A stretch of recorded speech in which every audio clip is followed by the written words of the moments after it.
আসসালামু আলাইকুম। আমি পাস্তা ক্ষীর রান্না করতেছি।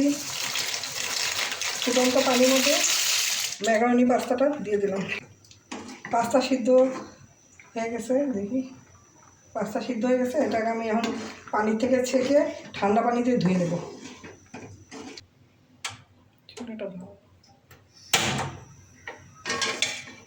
এখানে আধা কেজি পাটালি গুড় জাল দিয়ে গলিয়ে ছেঁকে দিয়েছি।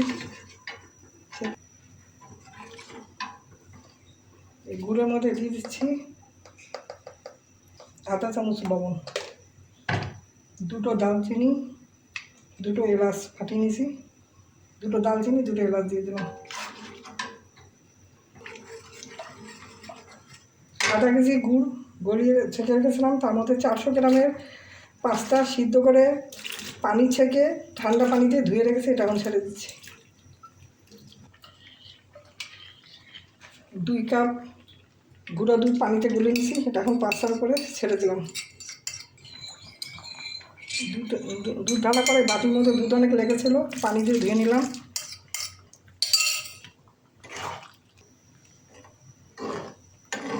দুধ দিয়ে গুড় দিয়ে পাস্তাটা এখন জাল দিচ্ছি।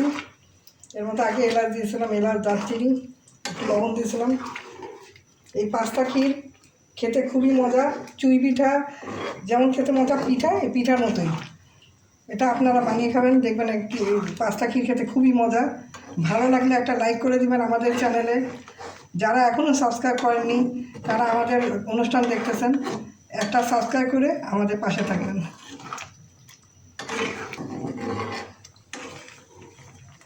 পাস্তা ক্ষীর হয়ে গেলো। এটা গরম গরম খেতে মজা লাগে।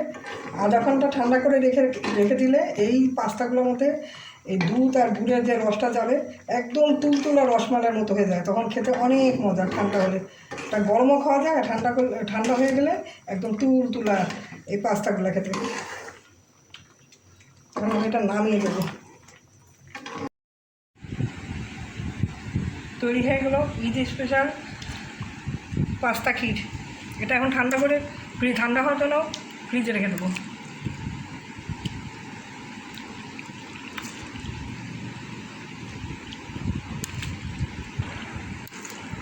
পাস্তা ক্ষীর চুলা থেকে নামিয়েছি, এটা ঠান্ডা করবো।